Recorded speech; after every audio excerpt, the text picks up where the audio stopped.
انس بن مالک رضی اللہ عنہ کہتے ہیں میں نے رسول اللہ صلی اللہ علیہ وسلم کو فرماتے ہوئے سنا، اللہ کہتا ہے آدم کے بیٹے، جب تک تو مجھ سے دعائیں کرتا رہے گا اور مجھ سے اپنی امیدیں اور توقعات وابستہ رکھے گا،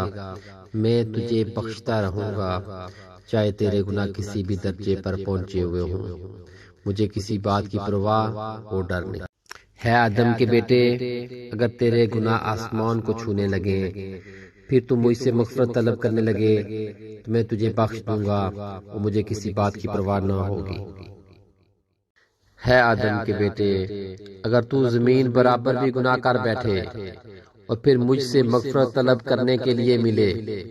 لیکن میرے ساتھ کسی طرح کا شرک نہ کیا ہو، تو میں تیرے پاس اس کے برابر مغفرت لے کے آؤں گا اور تجھے بخش دوں گا۔